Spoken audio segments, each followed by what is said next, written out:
Hello everyone, thanks for coming and welcome to our Practice Connect event, Capital Health Network's first Practice Connect for 2025 and our new office. So it's the first event we're holding here in the new office, so a first of many.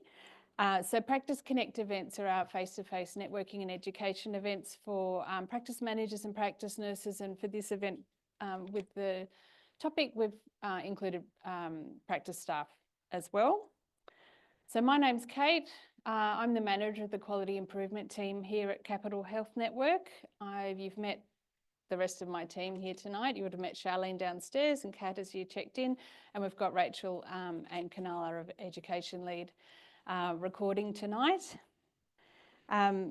So before we get started, I'd just like to remember to click the slide.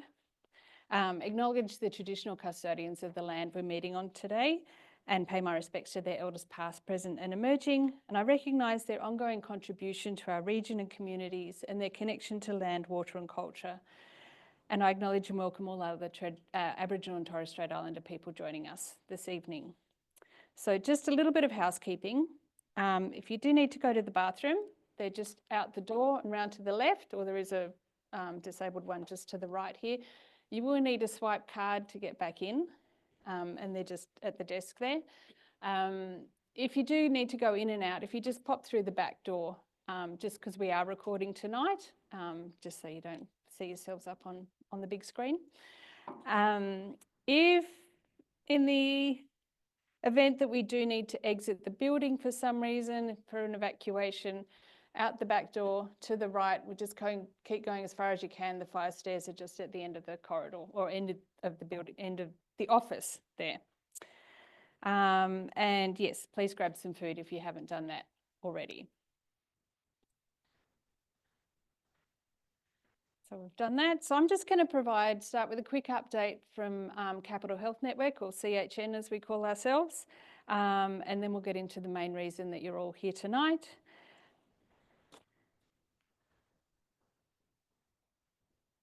So just so you know, what are primary health networks? There's 31 primary health networks across Australia, and we each look after our own region. So we cover the whole of the ACT. And as the slide says there, our role is really to try and deliver better health outcomes for the ACT community. So we do that through three main functions. We coordinate, we try and integrate local care services, integrating primary care into the tertiary care and other aspects of primary care. We commission primary care and mental health services to fill gaps in health services, and we do that we do a biannual health needs assessment where we have a really good look at how things are in the ACT and where there's gaps. And then when we've got funding to fill those gaps, and we try and build capacity, such as our event tonight with our educational events. That's our 9 priority areas where we try and focus our work. And the quality improvement team, which is what our team's all about. So our main focus is assisting general practices to work on their quality improvement activities. We do that through promoting PDSA cycles, or as we call them, quick cycles is our little term for it. A quick review, which you may be familiar with, is your individualised data report that comes out quarterly. Quick skills, so a practice visit to upskill staff in how to use the analytic tool that's in most of your software that then shares your data with CHN. So we use how to use that and analyse your data. Quick visit, as it says, a visit there to talk to you about how we can help support you and how you can work on QI and our educational events. And if you ever need to get in touch with us at any time, there's the email down the bottom there. Health pathways, hopefully everyone knows about health pathways. So pathways, talking about assessment and management, referral pathways, resources, wealth of information. We now have individualised logins, but if you go to the Health Pathways ACT site, you can just register there for free. That just means that we can tailor things a little bit better as to where, what interest you might have.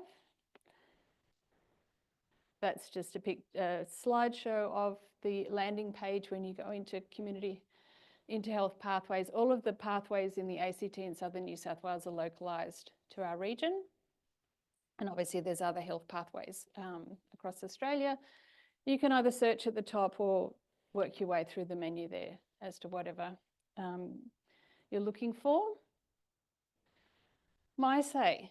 This is a new platform for CHN. It's a platform we've developed to make it easier for the community to provide feedback on primary healthcare issues in the ACT. So we often have a theme each month as to what we're asking for feedback on. You can also register if there's a particular interest that you'd like to provide feedback on, all through that page. So there's a link from our website, there's the QR code there.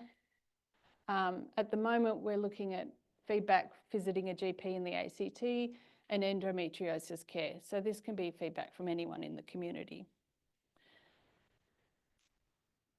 Right, and just a little message about the walk-in centres. I'm sure you're all aware of the walk-in centres. They're part of the Medicare network of urgent care clinics. They provide free care. They're open 7:30 to 10, 7 days a week.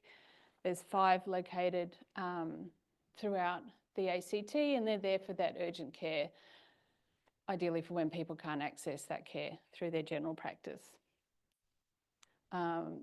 I'm not going to read through all these. I won't leave the slides up there long enough for you to read through them all because it's all included in Health Pathways. But they do have some detail on the inclusion criteria, some of the procedures that they can do there. Some of the exclusions, such as no children under 1 year of age, any of that sort of ongoing care that people should be getting from their GP, such as regular vaccination, treatment of chronic health conditions, and the list goes on. If there's any feedback from the practice or from any of the GPs, practice nurses for the walk-in centres, you can push that through the 2 GPLU units and they'll pass that feedback on. Right, this is new. This is our new resource that we've developed for practice staff to use when you're talking to your patients about accessing care after hours when they can't access care through your general practice. And we know that each practice has varying hours of opening and how that works. This is hot off the press. So there's a few printed copies out the front there if you're interested. Otherwise, it's up on our website. So not designed to be given to consumers, to your patients, but just for you to have there as a reference point. Right, now we move on to the main topic. So I'll introduce Natasha Halliday, who is our speaker for this evening. She's a clinical manager at CARMS, and I'm sure you all know what that acronym stands for. Natasha's been a registered nurse for 18 years, with 11 of those spent at CARMS. Natasha also works at the Australian Catholic University, where she helps students connect theory with practice during their clinical placements. For the past 6 months, Natasha's been the acting clinical manager at CARMS and is excited to be transitioning into this role on a permanent basis. Congratulations. Natasha's nursing career has been quite diverse, and after 13 years of working with university, she sees her future in education. She really enjoys her current roles and loves working in the primary care space. Thanks, Kate. Thank you for Thanks. that. Hi, everybody. You're welcome. I'm going to give a little bit of an overview. I was asked to do this presentation for you, and I kind of went, oh yeah, this should be easy. But actually, when I looked at it, I went, wow, this is a lot harder than actually what I thought it was.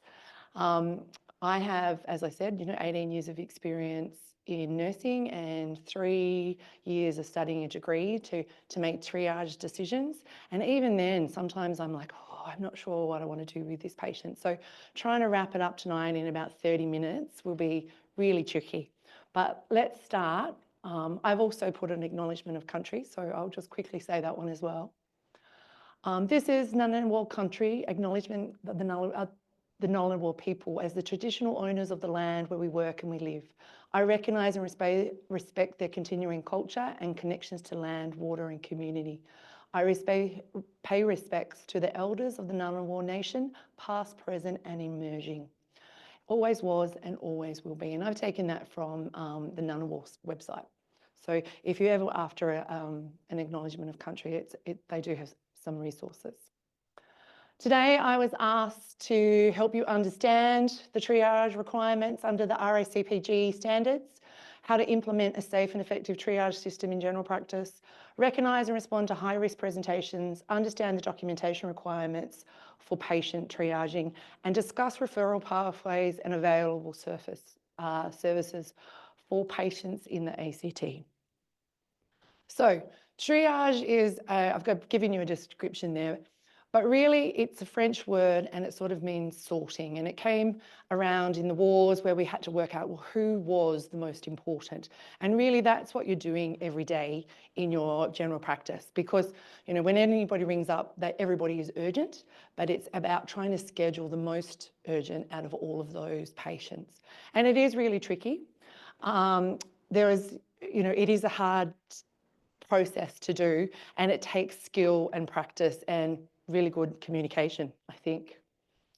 So the things that can help you, so components for you to be successful, is understand the guidelines.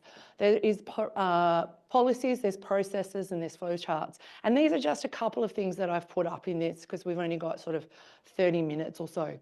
Training is important, you know, coming here today, reviewing your training, looking at scenarios. Scenarios are hard because you never know what's going on. It depends on what people say and how you respond and the information. So having live scenarios is really important, and training in your facility is really important.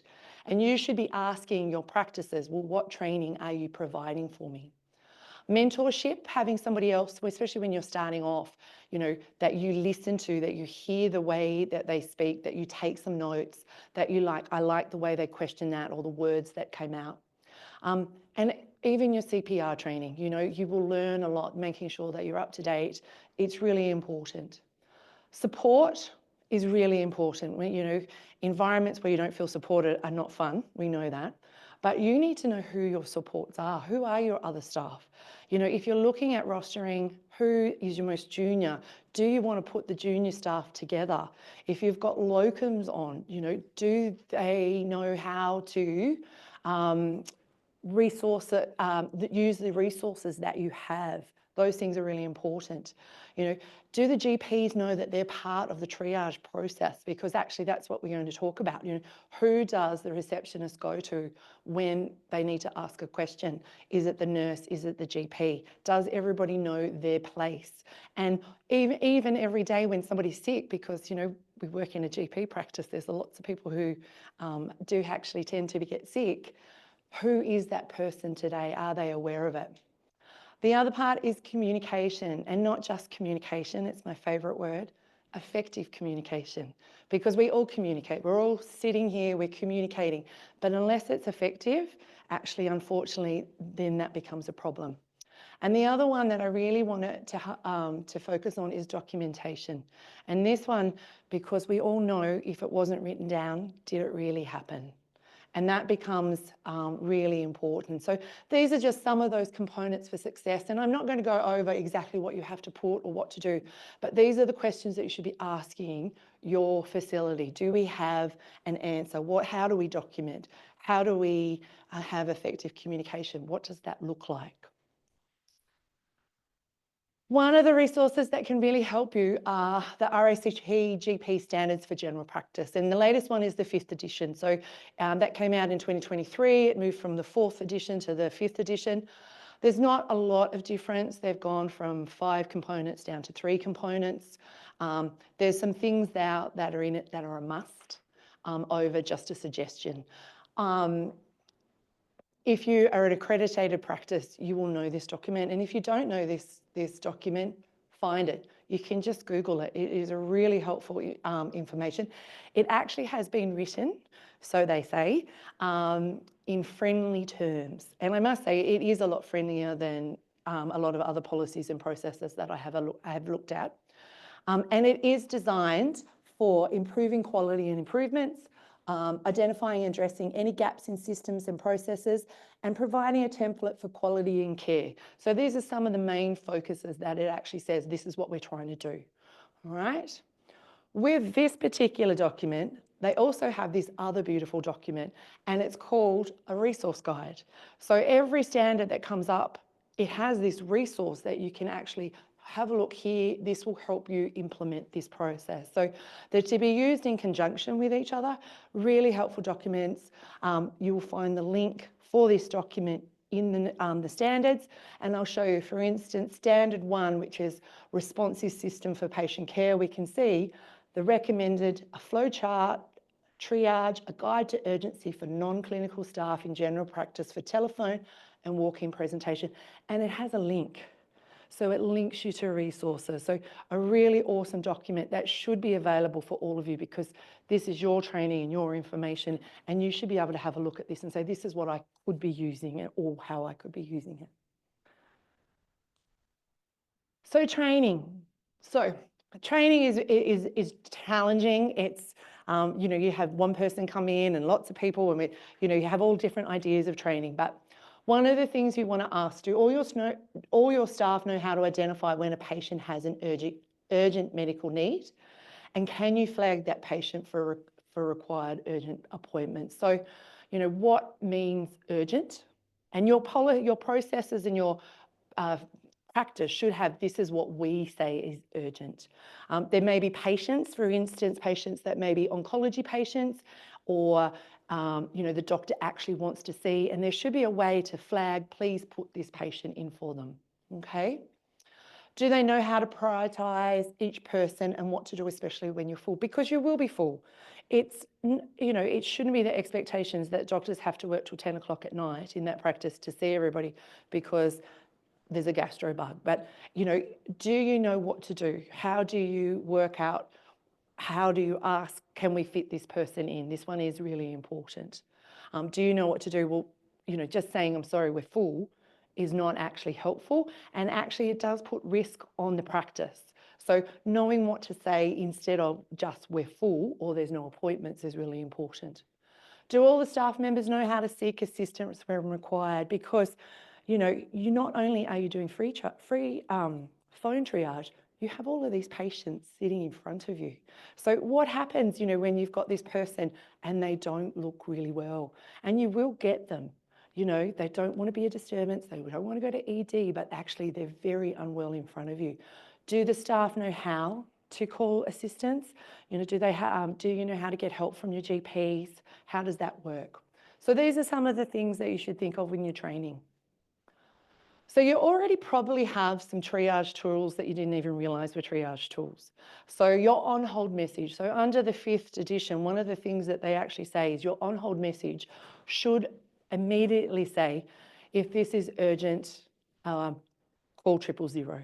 And that's what should be actually happening on your message. It shouldn't have, you know, we've got a chiro and we've got a physio and book this, and then call 000 if it's urgent. It should actually state straight away, if this is urgent, please call 000. You should have some decision-making frameworks, and I'll have a little look at those in a minute. Practice notices, so they should be available as well. And things like, please let the receptionist know if you've got chest pain. Please let the reception know if, you know, you're feeling faint. They should be around so that people know that they can talk to you. And as receptionists and stuff, we need to make sure that we are looking and having a look at our patients as well, not just keeping our head down, answering the phone. Wall charts are another one that you'll see as triage tools as well. So we have, this is the POPCOM, so this is a flow chart. And pop guns, you'll hear talk about quite a lot, and it's called Prioritisation of Patients, a Guide to Urgency for Non-Clinical Staff. Now, I have a bit of an ADHD brain, so for me, this is busy and it's hard to read and it takes me a lot of processes to read it, but I'll break it down to show you how I work it out and the things that I need for it. So that's just one of those flow charts. This one is one of those wall charts that you probably have around and you don't even realise that you're actually sort of showing to patients that this is part of your triage process. You know, having those things like FAST up there so they're aware of them, even your cardiac events, whichever ones, these are part of those processes that the RACGP standards actually sort of recommend that you do. So the other part on the standards is really important is the practice manager's communications for patients. So when a patient calls the practice, the reception staff must first ask if the matter is an emergency. So I know that I ring up, they often go, "Can you hold?" Now, hold is not asking if it's an emergency. So that really is important that you change the wording and think about the wording. Is this an emergency? Would you be able to hold? Okay. Now, don't get me wrong, those patients that don't want to be a bother who've got chest pain and they just want to wait, they will sometimes say, "Oh, that's okay. No, it's not an emergency." You can only do your best. But you have to actually get into that process of saying, "Hey, is this an emergency first?" And then you can pop them on hold. And then you have on that hold process too that you call 000. Your recorded messages advise the patients to call 000. That they do recommend, if the patient does say that it's an emergency, don't hang up on them. You can call the 000 for them, okay? That's okay. That's part of that process. You know, you can keep them on the phone. People do get really quite stressed in emergency situations and I'll just ring my GP, they'll know what to do. And so sometimes you have to be the voice of reason. So you will be the one that actually calls. So to do that, one of the things is you have to have some information. And this is off that pop guns. There's all different fonts, but I actually like this. It sort of sets it out. Do you have an urgent problem? No. Do you have an urgent problem? Yes. So it's really quite clear. And these are the things that we need. We need a name. We need to know what's going on. And you need to know the nature of the problem. What is the problem? Are you having chest pain? Is it difficulty breathing? And you might pick up that they have difficulty of breathing because that's, you can hear it. You know, that one's an easy one. How long has it been happening?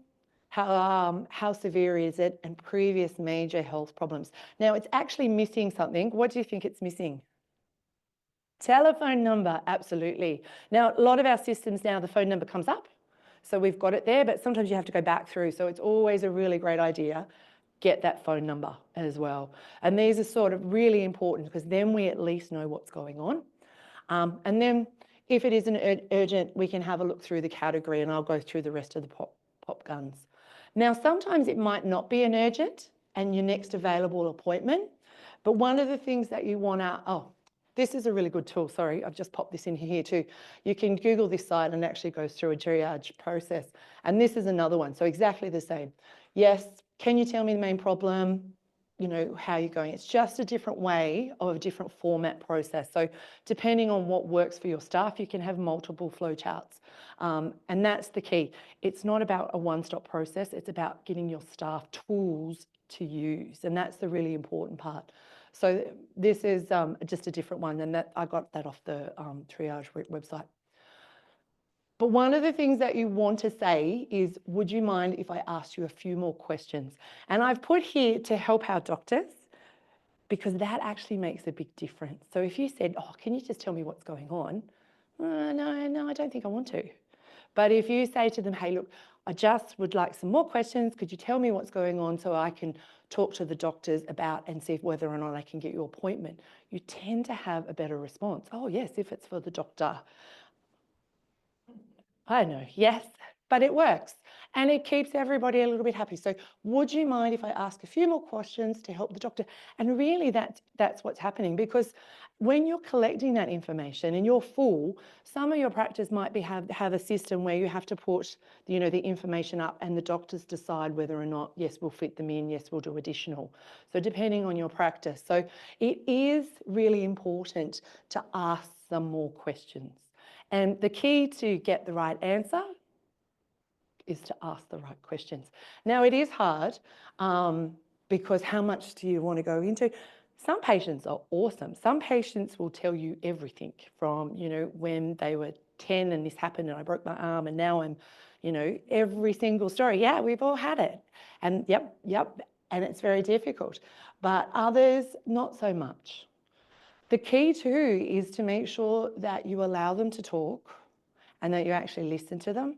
It can be very difficult. I know my GP sometimes has 6 receptionists in their little front desk, and then, you know, 10 different patients coming out from the doctors to pay their bills, and it's chaos. And I'd be like, how do you hear?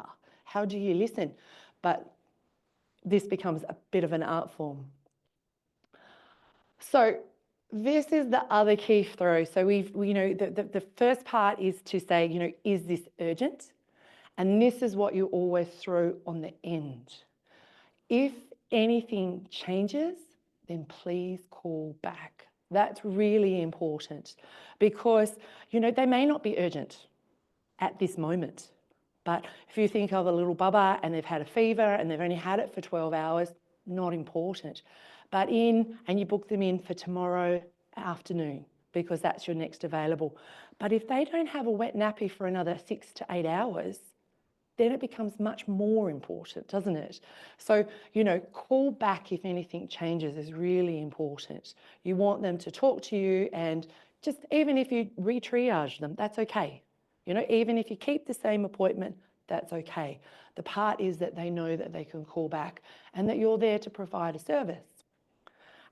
And the other part is to document. Document. Do you know how to document phone conversations? They're really tricky. I work for CUMS and we have this great system called MedTech. So there's some parts of anybody who's used MedTech, there's some parts that are great, some parts that are not, but it's got this awesome screening tool. So we can actually do even tick boxes, you know, have they got this, have they got that? And then you can put some information. So it's really quite easy. And we do it on every patient.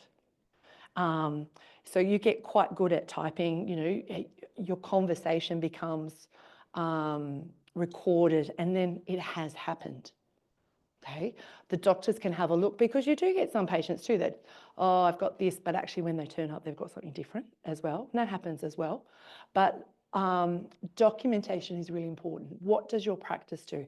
I don't know many other systems. Does best practice, do they have a facility where you could write things down?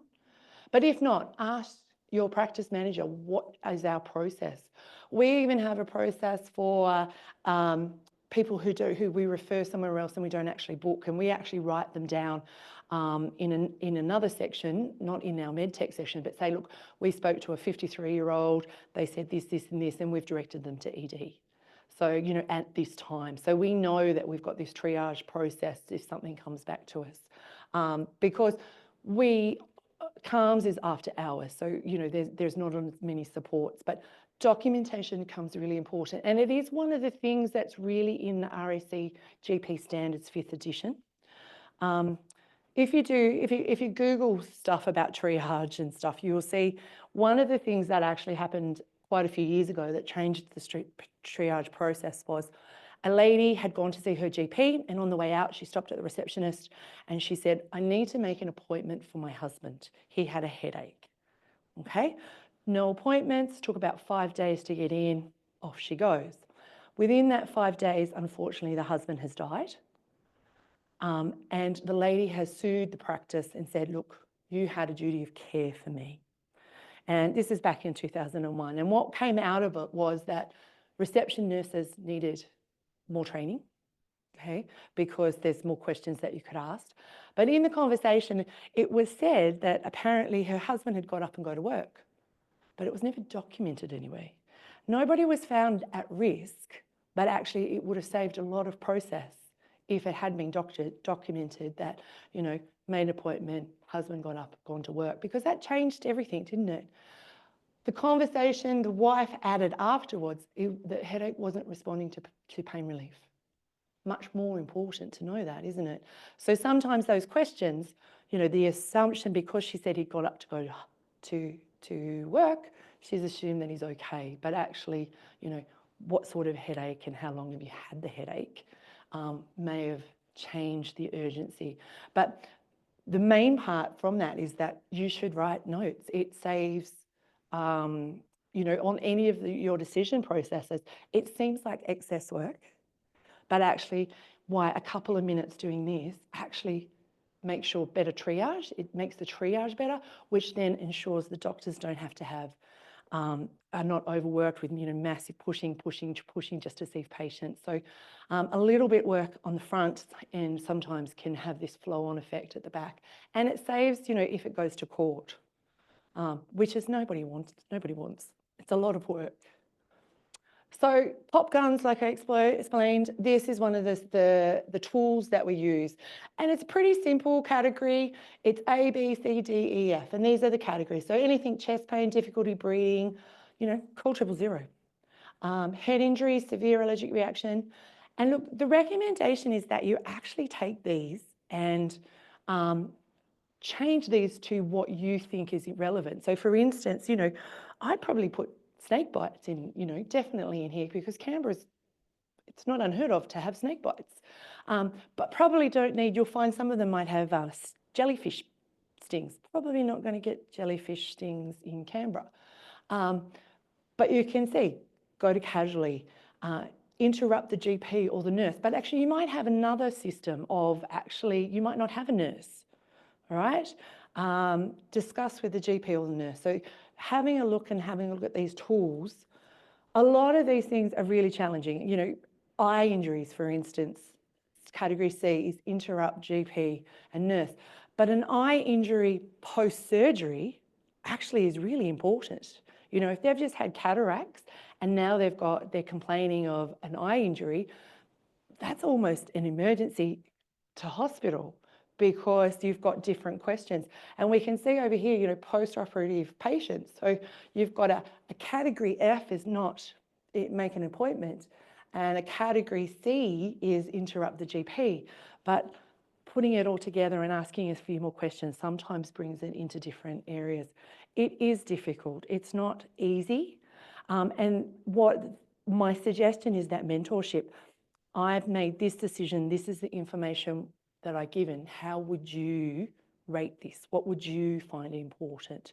And even the GPs going back, okay, these were good triages. This, you know, we could have got more information. So working as a partnership within your practice is really a strong idea. This is another triage system. So this is the Australasian triage scale description for categories. And this is pretty much what they use in the hospital. Now I've thrown this one in because you need resource tools and things like this. This is a lot more detail. It sometimes is helpful though. I like the format a little bit easier than the popguns for me. But there will be words in there that, you know, don't fit. Febrile neutropenia, you know, the expectations that you know what febrile neutropenia is. It's, you know, if you're a receptionist on your second day, you know, but if you put, you know, on a patient who's been diagnosed with cancer who has a fever, actually it's much more effective for everybody to know what's going on. So you can take these and within your practice and your practice manager along with everybody, you can work them out and go, these are what we decided. You know, you may have some practice, I know some practice have high mental health patients, and they might say, hey, look, these are what is important. Or if you live in the northern suburbs, you know, with all the little kids, you know, we might prioritise little kids every day. We're going to try and push as many as we can in because they crash really fast. And so you might be able to set up your clinical descriptives so that they actually read well, but they're just different ways to put them together. So if we have a look at category A, which is called 000, and category B, sorry about the yellow doesn't really read well, but chest pain, difficulty breathing, altered levels of consciousness, fitting, uncontrolled bleeding, spinal injuries. For all of us, we kind of go non-brainer, okay? These are things that, oh yeah, they make sense. Common sense says whatever. But if we have a look, do you know the symptoms of cardiac arrest? No? Yes? So they're really different. So pain and discomfort, so really quite common, in the chest. But it often presents between the shoulder blades, in the back. Oh, I've got this really bad back pain. But actually whereabouts in your back? Oh, between my shoulders. Shortness of breath. Oh, I just can't catch my breath. But actually it's cardiac. Jaw or neck pain. So, those are some of the questions. Nausea, vomiting, those things can happen with chest pain. So it can be really difficult to ask those right questions. So understanding some of those things is really important. And look, we've even done this one before. What were the 4 things that we said about stroke? Fast, absolutely. Has the face dropped? Are they able to move their arms together? Is their speech, I mean, that one is helpful if you're on the phone. Are they speaking correctly? And you'll get to know your patients. Does that sound like Mr. Jones? Does that sound like Mr. Smith? Time is critical in those things. Emergency 000. These are the ones that are a little bit more tricky, the Ds, the E's and the F's. This is where you have to ask, can I ask about the condition? Can I ask how long you've had it, the severity? Come to the surgery now. And also really important to follow up with, if anything changes, call us back, okay? Dehydration risk, do you know what dehydration risks look like? Acute rash. Well, 99% of rashes are okay, but the 1% that aren't need really early intervention. So what is your practice question around that you ask around rashes? What does your practice want around them? I like rashes seen within 24 hours because, like I said, the 1% that's bad are bad. But what's going on? Bleeding. I cut my finger. Great. How did you cut my finger? On a chainsaw, or cutting a knife in the kitchen because new knives. So a little bit more questions is super important. Knowing your flow chart, where else can they go? So ending the conversation because you're going to be full. You're going to be able to not see them. It's just how it is. Where else can they go? And we've just had the WIC, so the WICs are really great. Emergency department as well. You can send them to the emergency path.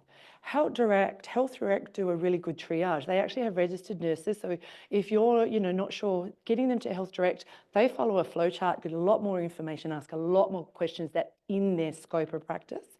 Because their expectations too, that non-clinical people, you don't have to ask, you don't have to know all the information that a registered nurse knows, and Health Direct will do that. CALMS, we're here. Karen, my colleague, is down the back as well from CALMS. We do your after hours for you. There are a lot of GP after hours as well. You can do some online. I would have a look and make sure they align with your practice's ethics as well. Some of them are not quite as strong as your practice, that they want to promote. But CALMS is open 24/7, all afternoon. So if they desperately need, we're happy to have them. The mental health team. Mental health is really tough. Where can they go? Make sure that if they need mental health crisis team, that they know how to get it, that you can ring them for them. Don't leave them hanging. Oh, I'm sorry, we don't have another appointment for 7 days. Thank you. That's not helpful. That actually puts you at risk and the practice at risk. So, all right, okay, we haven't got any appointments for 7 days. What we can do is take some information. We can try and call you back, or you could try one of these services. And your practice should have a list of who they use. Accreditation all need an after hours service. So who is their accredited after hours service? There is a few. I put CALMS up there because it's CALMS. Know your staff. If you're the reception staff, you are the people. You're the person that they speak to on the phone, they see first. But you need to know who your GP's on. What can they do? Are they willing to do it? Are they willing to come out? If it's a locum, because a lot of clinics now run with locums who've never been there. Do they know how to use the ECG or the defibrillator? Are there multidisciplinary teams that you can ask? Is there a practice manager? Are you the practice manager? Is there a nurse? Is there not a nurse? Thinking about your appointments too, I know one of our clinics is in a facility where the reception nurse sits out the front, and then the doctor is actually behind a swipe code door way down the corridor. So, you know, when we're booking, we actually think about those things, and there's no security. There's nobody else in that building. That's it. So when we're booking, you know, booking somebody in who is after pain relief, it may not be, we might not book them there. We might book them somewhere else because pain relief is challenging, isn't it? We know that. Or if they are a little bit aggressive on our phone, you know, is that a safe environment to put our staff in as well? So thinking about that as well. You know, sometimes there will be just the receptionist and the doctor a lot of the time, especially in that late afternoon or in the morning. So booking appointments is not just always about that. Sometimes it's about what's appropriate and what's not. My favourite thing, effective communication. So what does it look like? Active listening. You know, what does that look like? That's paying attention. You know, if you're sitting at a counter and there's 6 people and there's 6 conversations going on, and then the doctor's coming out going, you know, and the patients are there, I need to pay, it's hard. You have to practice it. You have to be able to turn off the noise around you, okay? But you also have this responsibility to look out and to make sure everybody's okay. It's a lot of multitasking. I love this job because of the ADH brain, so I can do 1,000 things at once, so it works for me, but it is hard. Tone is really important too, you know. You do hear a lot. You've got to be careful on what I call mirroring conversation.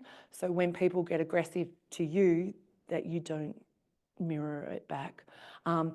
It's much easier to have a tone and use afflection in your voice to make you sound accommodating and welcoming. And I just read a little bit about from an insurance agency in Victoria, and 1 in 14 general practices were having some sort of investigations, and a lot of it was around rudeness of staff. And so, you know, you are the front line. This is a business. It's hard. It's a hard job, and it's hard to stay in that process all the time and not get agitated. But tone can be important because you can be really angry and just still keep your tone appropriate. Urgency. So everybody will be urgent. All of them will be urgent, but actually, you know, working out which is the most, you get it right sometimes, you get it wrong sometimes. That's okay. Reflect on it. Go, how did that go? Was that okay? Was that a good call? Document, document, document. And you can always follow up. You can always bring back, actually, I think I made a wrong call. I'll call them back. I'll reschedule or I'll do something. Reflect and clarify, especially when a patient is really upset. Like I worked on the weekends and I had quite a few people who were up all night coughing. And so they were really teary because they hadn't slept all night. You know, that's awful. You're trying to lay down, you cough all night. And so clarify and acknowledge, oh, you poor thing, you must be really tired. I'm really tired. It's not that hard. So what I'm hearing is that you need to see a doctor? Yes. Okay, and clarify that information. What I'm hearing from you is really important. Awareness of the unrecognised urgency, and we throw that one in. That's the patient who, you know, has got chest pain, but I don't want to, you know, I don't want to go to ED. I just don't want to go to ED. I'll just sit over here and silently, you know, keeping an eye on your patients is really important. We all know them. We've all seen them.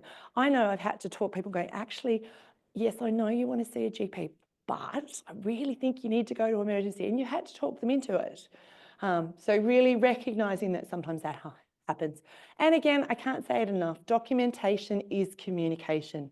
Documentation is the communication that in 5 or in 2 years' time, when they're looking back on seeing what happens, documentation is the part that actually this is the communication that I can remember.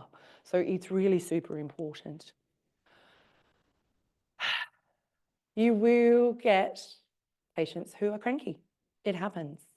Yeah, and like I said, one of the most important things is not to mirror. You know, it's really easy. If I walk in and smile, you tend to smile back. It makes people feel good. But it's, you know, it's the same with aggression. If someone's aggressive to you, we get defensive.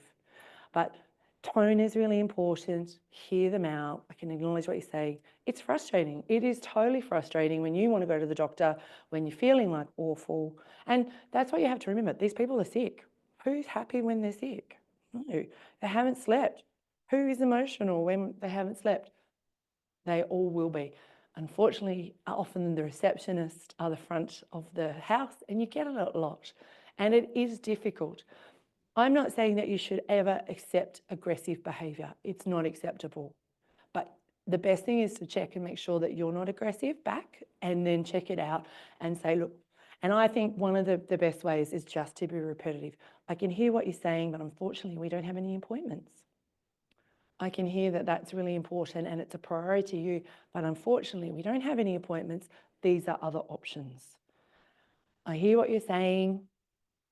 I understand there are no other options. Hear it today. These are the options for you. And that repetitiveness, it hopefully will break the cycle. They will leave. Yeah, mostly. It's what I teach nursing students. It's what I teach nursing students, that repetitiveness, keep your tone, check your behaviour as well. So I'm really tall, so I make sure I sit down so that I'm not so aggressive because I'm so tall. But, you know, don't put yourself in a vulnerable spot. That's really important, you know, as well, because some people do get really quite challenged. It is hard. You could talk for hours on how to de-escalate, and I didn't want to talk about de-escalating because it's so complex. But as a receptionist, there are little things that you can do. The tone can be important and those sort of things. So take home questions. Ask yourself, what processes does your practice have? Okay. Are you confident in those processes? Can you use them? You know, it's great, all well and good to have pop guns and here it is, it's at the desk, but I don't understand it. Or, you know, the Australasian triage, I don't know what febrile neutropenia is. So not helpful. So make sure that it's tailored for you. Ask yourself, what changes can you make? You're part of the staff. It's about keeping you safe and making sure that you are looked after in your practice. So what can you do in your practice to make sure that you are safe, that you enjoy going to work? I mean, I love going to CALMS. It's awesome because often the time they can't get into you. So they're really grateful that I can get them into my appointments. So they're really happy to talk to me and it's fabulous. But I love it. I still love it. You know, there's that process of where we're helping people and we're making a difference. And, you know, it's really simple. So make your work environment a place that you want to go to, that actually processes make a big difference. They understanding what to do and going, actually, I had a really bad day today because of this. Maybe I can put a bit of a different triage process in place. And that's the end for me. Thank you.